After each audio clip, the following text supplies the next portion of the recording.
Hello students, welcome back to my channel. कैसे हो आप सब? उम्मीद करती हूँ बेटा सभी अच्छे होंगे और अपना ख्याल भी रख रहे होंगे। तो बेटा आज हम करने जा रहे हैं अपनी वर्कशीट नंबर 22।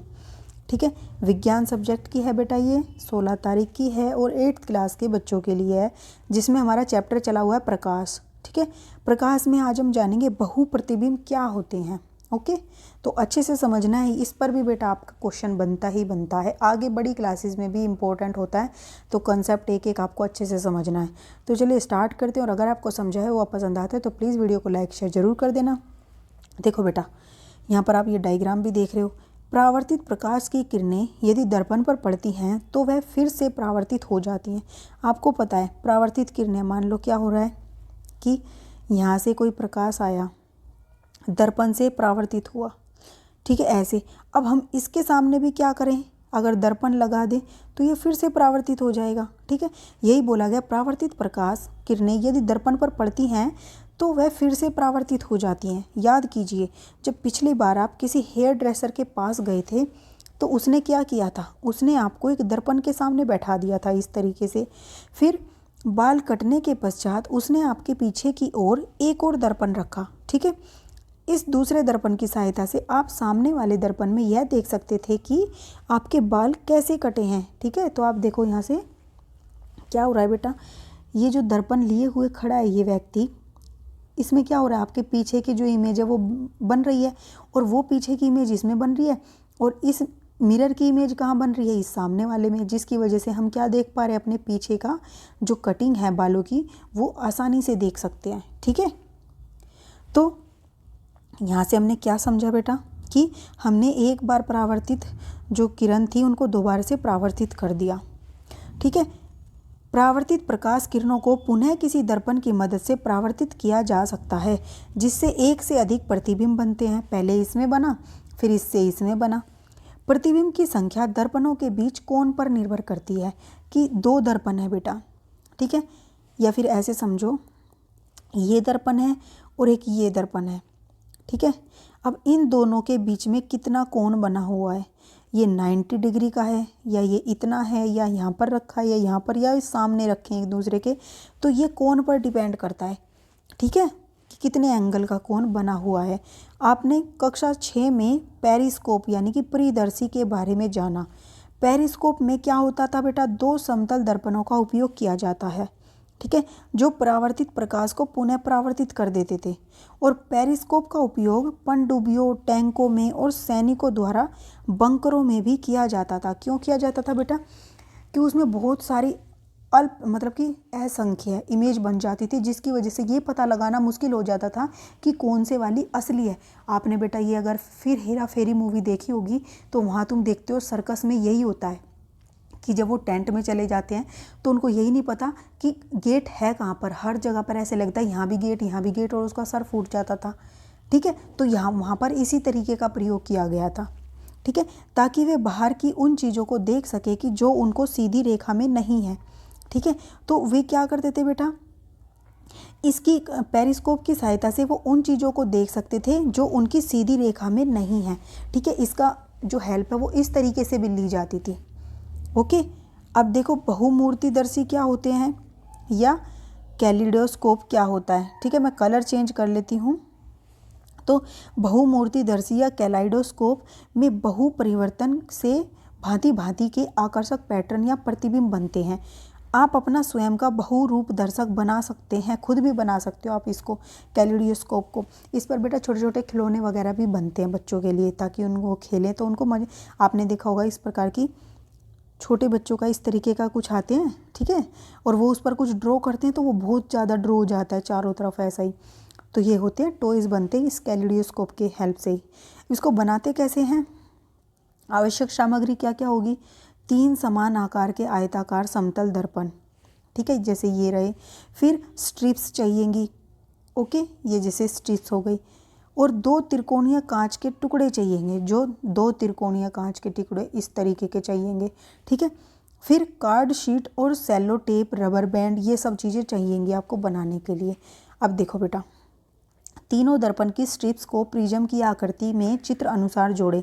तो तीनों स्ट्रिप्स को आपने इस तरीके से जोड़ा। ठीक है, तीनों रख दी। अब त्रिकोणीय ट्यूब पर रबर बैंड या सेलो टेप लगाकर फिक्स कर दें। अब हमने इन तीनों को फिक्स कर दिया। उसके बाद इसे किसी बेलनाकार ट्यूब के अंदर ठीक में डालें। ठीक है, तो देखो फिर ये हमने एक बेलनाकार आकृति ली, इसके अंदर हमने इसको डाल दिया। अब इस बेलनाकार ट्यूब के एक सिरे पर त्रिकोणीय कांच की पट्टी लगा दें। फिर हमने इसके एक सिरे पर क्या किया, त्रिकोणीय कांच की पट्टी लगा दी यहाँ पर। ठीक है, उसके बाद अब इसके ऊपर कुछ बहुरंगी चूड़ियों के टुकड़े रखें। अब फिर हमने क्या किया, इसके ऊपर कुछ बहुरंगी चूड़ियों के क्या रख दिए, टुकड़े रख दिए। ट्यूब के इस छोर को एक अन्य गिलास प्लेट के साथ ट्रेसिंग पेपर के साथ कवर करें। आपको क्या करना है, इस ट्यूब को, जो ये वाली ट्यूब थी, इसके एक छोर को अन्य गिलास, एक और गिलास लेना है आपको, उस ग्लास प्लेट से और ट्रेसिंग पेपर चिपकाने के बाद कवर कर देना है। फिर कार्ड शीट के एक टुकड़े के साथ ट्यूब के दूसरे छोर को कवर कर देना है। ठीक है, फिर जो ट्यूब का दूसरा हिस्सा ऐसा गोल होगा उसको एक कार्ड शीट से, ठीक है, कवर कर देना है और केंद्र में उसके एक छेद कर देना है। इस छेद के माध्यम से अंदर का दृश्य देखा जा सकता है और बहुमूर्तिदर्शी हमारा तैयार हो जाएगा। और छेद के माध्यम से झांके और सुंदर सुंदर पैटर्न का मजा ले। ठीक है, इस तरीके से ये बन जाते हैं पैटर्न जो हमें यहाँ पर दिखाए गए हैं। देखो ये हमें जो डायग्राम दिख रहा है ना छोटी छोटी चूड़ियों के, ये हमें इस तरीके से दिखाई देते हैं उसमें। अब हम इसके क्वेश्चन आंसर करते हैं। पेरिस्कोप क्या है और इसका उपयोग कहाँ किया जाता है? तो देखो फर्स्ट क्वेश्चन क्या है बेटा कि पेरिस्कोप है क्या, तो आप यहाँ से लिखोगे। देखो पेरिस्कोप में दो समतल दर्पणों का उपयोग किया जाता है जो परावर्तित प्रकाश को पुनः परावर्तित कर देते हैं।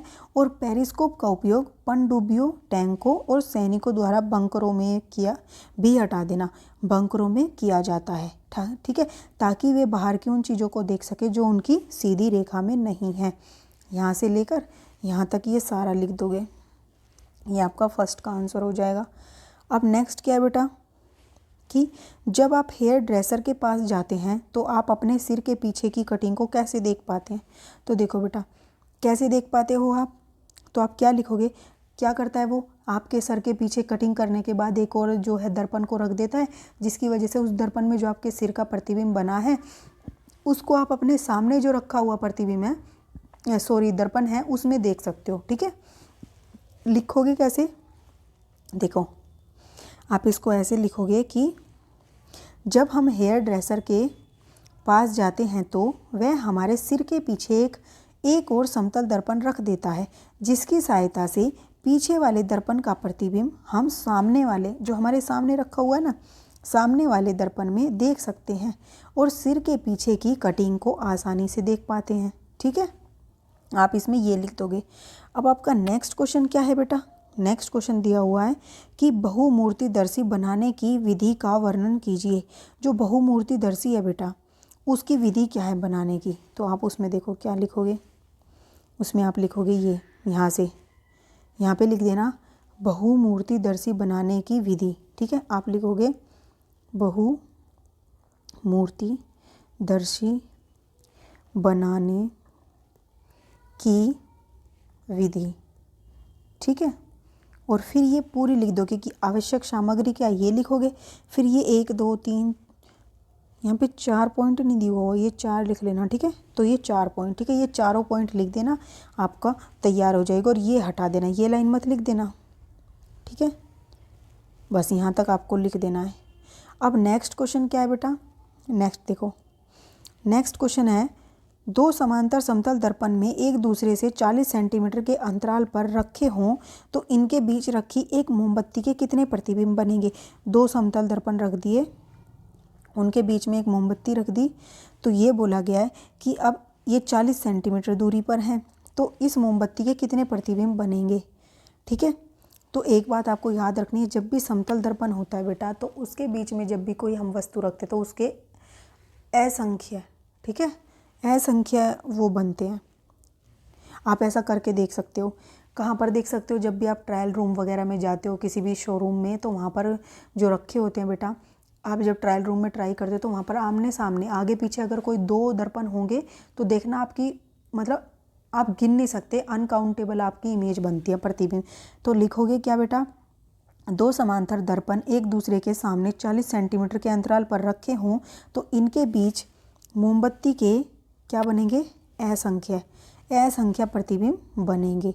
ठीक है, और आप इस तरीके की इमेज उनकी बना भी सकते हो, दर्पण 1, दर्पण 2 और मोमबत्ती और दूरी। ठीक है, इस तरीके से बता दोगे। अब बेटा तो ये थी बेटा आपकी आज की वर्कशीट। उम्मीद करती हूँ आपको अच्छे से समझ आई होगी। फिर भी कोई डाउट हो तो कमेंट बॉक्स में पूछ लेना। इस वीडियो में इतना ही बेटा। अपना नेक्स्ट टॉपिक हम अपनी नेक्स्ट वीडियो में करेंगे। तब तक के लिए ऐसे हंसते रहिए, मुस्कुराते रहिए, पढ़ते रहिए, आगे बढ़ते रहिए। Thank you.